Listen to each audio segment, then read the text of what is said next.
Hamparan sampah bak pulau muncul di pesisir Muara Angke Penjaringan, Jakarta Utara. Lalu seperti apa respons dari Pemprov DKI Jakarta?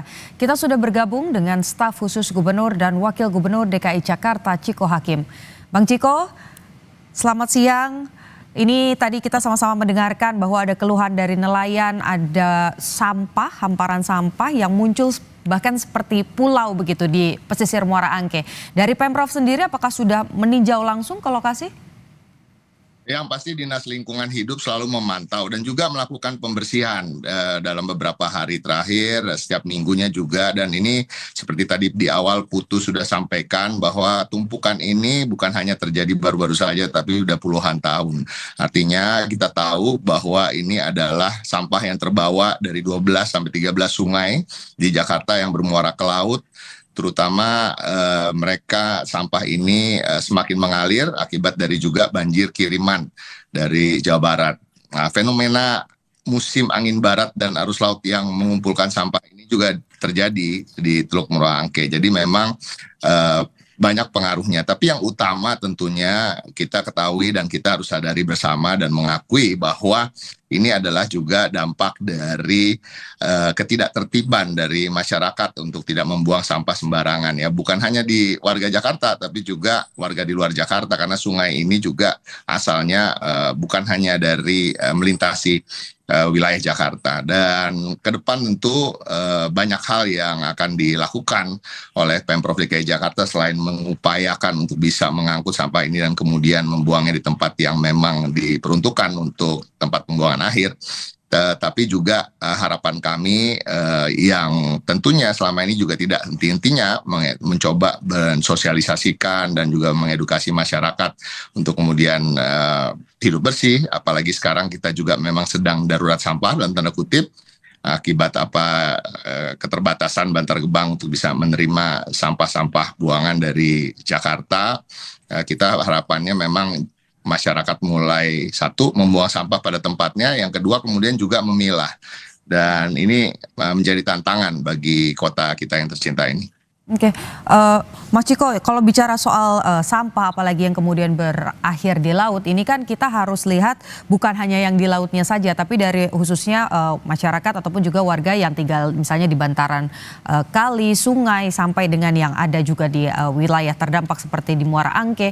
Sejauh ini komunikasinya seperti apa? Tadi Pemprov bilang sudah ada upaya begitu ya untuk ada program pilah sampah. Sejauh ini bagaimana komunikasinya dan respon dari masyarakat seperti apa? Kendalanya di mana? Ya, so far respons masyarakat cukup positif. Namun tentu ini adalah budaya yang memang harus kita ubah bersama ya.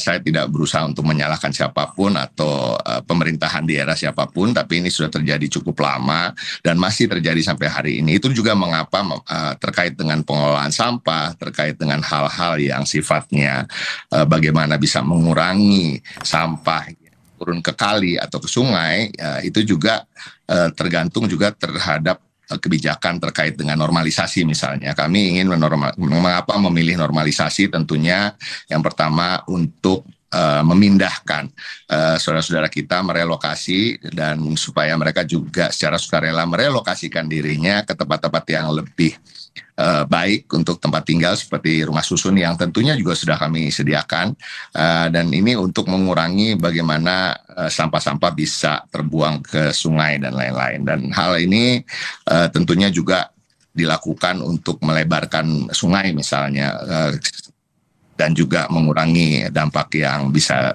terjadi apabila hujan deras, yang banjir dan lain-lain. Sampai saat ini masyarakat cukup ada antusiasme untuk kemudian memilah sampah walaupun masih juga kurang, dan kita harus menyadari bahwa gerakan pilah sampah, recycling, dan zero waste ini bukan gerakan yang mudah. Bahkan di negara maju sekalipun, misalnya di Singapura, tingkat berhasilan pilah sampah rumah tangga itu hanya 11%. Tapi kalau dicampur dengan sampah industri misalnya bisa sampai tingkat keberhasilan 50%. Namun tentu kita tetap optimis karena memang ini adalah sesuatu yang harus dilakukan. Bukan opsi, tetapi menjadi suatu hal yang sebagai kewajiban kita bersama. Oke, itu adalah proses yang panjang ya Mas Ciko. Artinya perlu waktu untuk kemudian menumbuhkan kesadaran dari masyarakat. Tapi kalau kita bicara soal yang jangka pendek, ini kan artinya pulau sampah dalam tanda kutip ini harus segera diselesaikan begitu. Karena tadi kalau kita dengarkan begitu beberapa pernyataan dari nelayan, ini mengeluh sampah ini tuh bisa menyangkut di baling-baling, merusak kapalnya dan berujung pada kemudian tidak bisa beroperasi dan tidak bisa berlayar begitu. Kalau dari Pemprov sendiri apa mekanismenya untuk pulau sampah ini? Apakah nanti akan ada alat berat yang diturunkan? Jumlahnya berapa? Personilnya berapa Mas Ciko?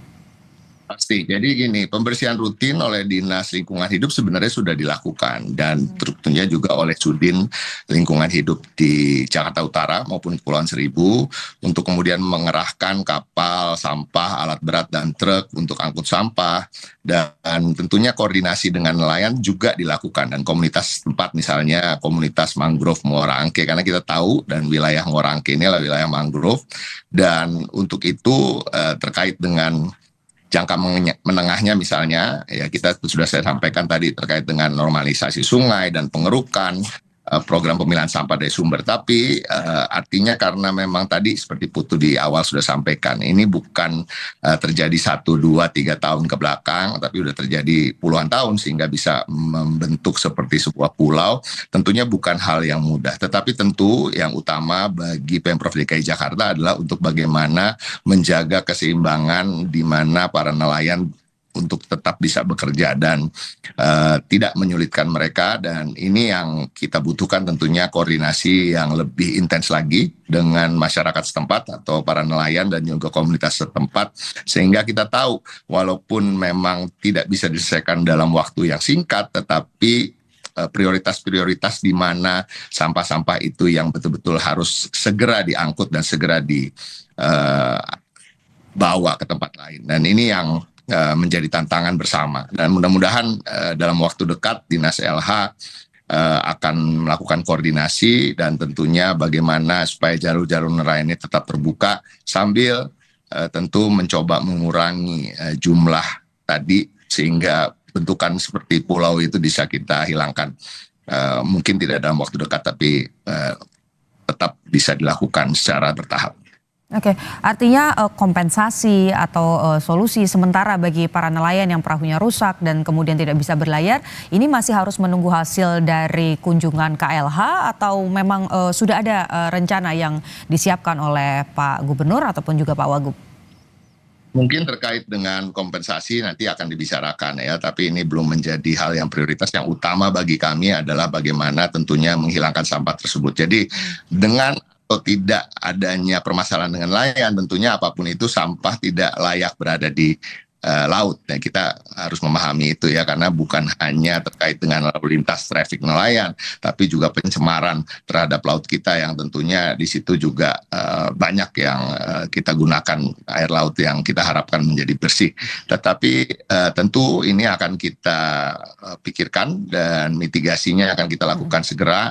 Tentu keterlibatan dari nelayan, masukan dari masyarakat maupun komunitas akan sangat berharga bagi kita untuk bisa mencari jalan keluar yang terbaik. Oke, baik, kita harapkan jalan keluarnya ini bisa segera ditemukan, nelayan bisa berlayar, tapi yang paling penting lingkungannya juga tetap terjaga karena sampahnya ini tidak kemudian menumpuk dan bisa diolah dengan lebih baik lagi. Terima kasih Staf Khusus Gubernur dan Wakil Gubernur DKI Jakarta, Ciko Hakim, sudah bergabung bersama Kompas Siang hari ini.